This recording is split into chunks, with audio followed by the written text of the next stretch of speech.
Hey folks, how you doing? Papa Joe here. John Deere 3020. Did I say that right? Well, it's got boy on the end of it. So John Deere 3020 boy.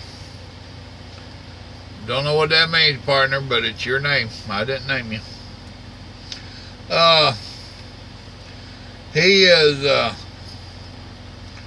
He said, Papa Joe, I have several questions. I've watched several of your videos. No, not all, but some. Thank you for the honesty. I don't mean this to sound rude. I actually think there may be a good reason for this, but why do you drive for a company with e-logs and auto transmission and anteater trucks? That's not old school way for sure. Second question I have is, could you maybe put together about the good old days of driving for you? A Papa Joe through the years of sorts. Maybe some pictures of your old trucks. And he loves my videos and he likes the way I sign off with God loves you and so do I. Well, first off, the old truck don't mean as much to me as they used to. Back in the day, I would tell companies, you can't buy me with a truck. And they couldn't. Boy, did I make a mess out of me today. It's been a hard day. My favorite truck was a W9. I just like a W9. They, if you had them set up right, you just couldn't beat them. Good truck, look good, pull good, handle good. That was my personal preference. Ford and Chevy, you know. There's other folks out there think the same way about their Peter cars. I can't help it if they're wrong. They have a right to be wrong.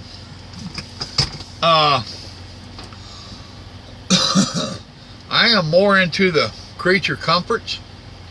I'm older nowadays, and the old body don't take that ass whooping like it used to. And I got news for you. Riding around these trucks, it gets old on you. I don't care how good the truck is, they get rough on you.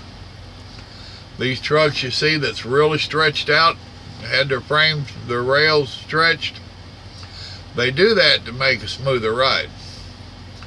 Now it looks good. They like it. A lot of people think it's only to make it look good. It ain't. It's to give them a smoother ride. And I don't want to do a lot of the stuff that I've done before. So for me to get in the lanes that I want to run and get the home time, the money, and everything else, there has to be sacrifices.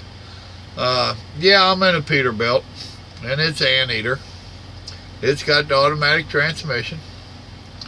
We run e-logs. Well, now, a lot of this has been covered in other videos, but I'll go over it again.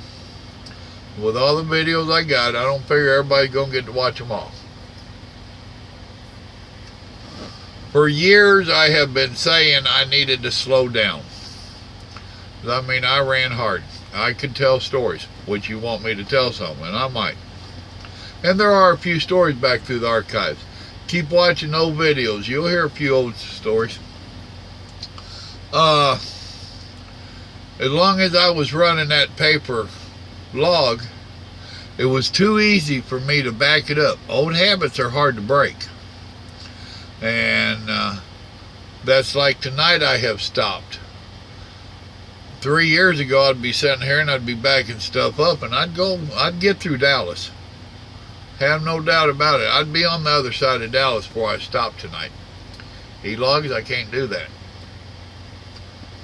So the e-logs have helped me to slow down. And if you talk to any of the true old timers, they're going to tell you the same thing. It's hard to slow down.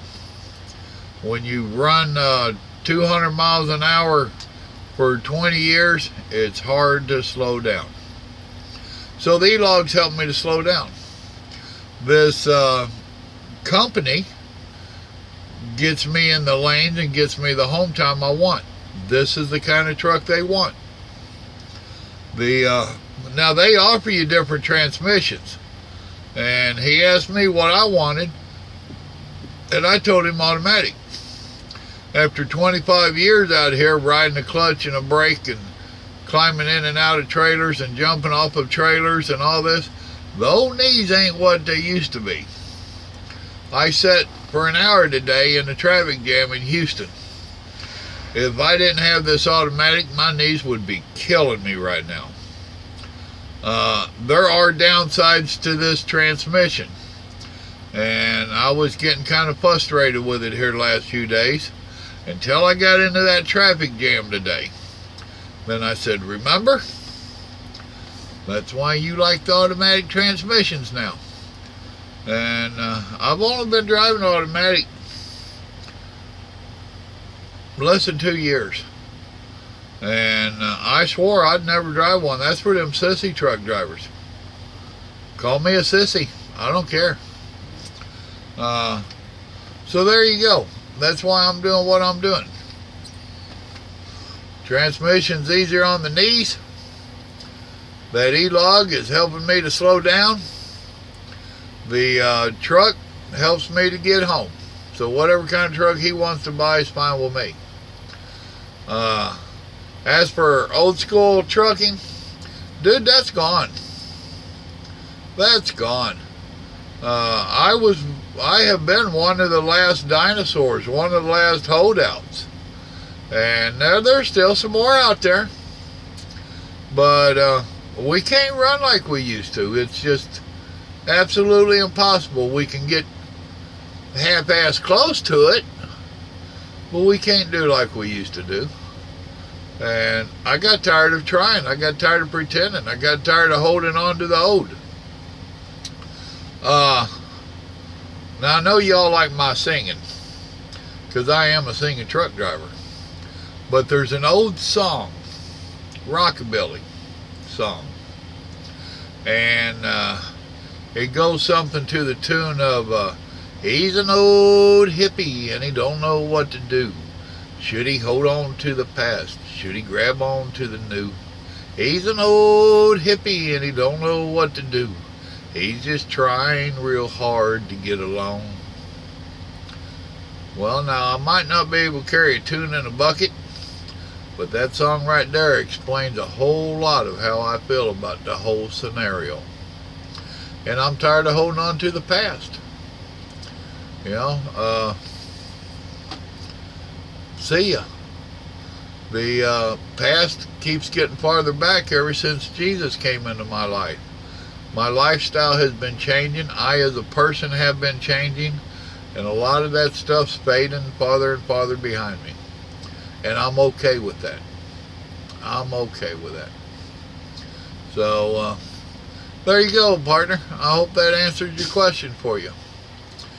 Remember, God loves you, and I do too. And I mean it, and so does He. You have a blessed evening now. Good night.